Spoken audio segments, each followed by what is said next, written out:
চন্দ্রমল্লিকা, গোলাপ, ডালিয়া সহ একাধিক ফুলে ভরে উঠল বালুরঘাট। শহরের দুই জায়গায় দুটি ফুলপ্রেমী সংস্থার উদ্যোগে ফুলের মেলা শুরু হয়েছে শুক্রবার। বালুরঘাট ফ্লোরিকালচার ওয়েলফেয়ার ট্রাস্ট টানা ৩৫ বছর ধরে ফুল মেলার আয়োজন করে আসছে।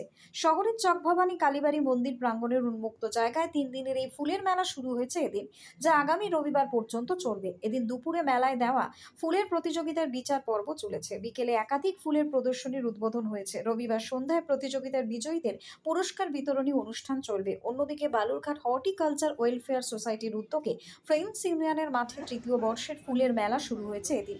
রং বেরঙের ফুল পছন্দ নয় এমন মানুষ কিন্তু পাওয়া দুষ্কর, তাই প্রত্যেক বছরই ফুলের মেলার জন্য অপেক্ষায় থাকে শহরবাসী। এবছর একই সঙ্গে শহরের দুই জায়গায় ফুল মেলার আয়োজনকে ঘিরে উন্মাদনা শহর জুড়ে।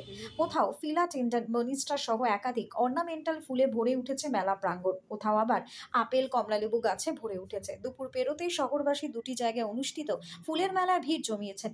নতুন প্রজন্মের মধ্যেও ফুলের মেলাকে নিয়ে আগ্রহ লক্ষ্য করা গিয়েছে এবছর। অনেকে মোবাইল বের করে পছন্দের ফুলের সামনে নিজের ছবি ক্যামেরাবন্দি করে নিচ্ছেন। ফ্লোরিকালচারের সম্পাদক অরূপ কুমার মণ্ডল জানান, ১৯৮৮ সাল থেকে আমরা ফুল মেলার আয়োজন করছি। নবীন এবং প্রবীণ ফুলপ্রেমী মিলিয়ে ৭৬ জন অংশ নিয়েছেন এখানে। গাঁদা, ডালিয়া, চন্দ্রমল্লিকা এবং একাধিক ঋতুকালীন ফুল রয়েছে মেলায়। ফুলের সঙ্গে একাধিক ফল এবং সবজিও কিন্তু প্রদর্শিত হচ্ছে। সব মিলিয়ে মিশিয়ে মোট ২৭০ ধরনের ফুল এবং ফল প্রদর্শনী হচ্ছে। বিচারকের বিচারে তাদের প্রথম, দ্বিতীয় এবং তৃতীয় করা হয়েছে। মালদা থেকে আসা হর্টিকালচারের বিচারক সুভাষচন্দ্র সাটিয়ার জানান, ১০ রকমের ঋতুকালীন ফুল, ক্যাকটাস, সাকুলেন্ট সহ বিভিন্ন বিরল প্রজাতির গোলাপ রয়েছে মেলায়। জেলার বিভিন্ন প্রান্ত থেকে প্রায় ৪০ জন ফুল, ফল, সবজি সহ বিভিন্ন গাছ দিয়েছেন মেলায়।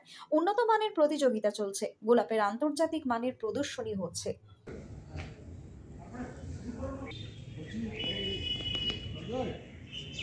Bureau report, Hili news Bangla.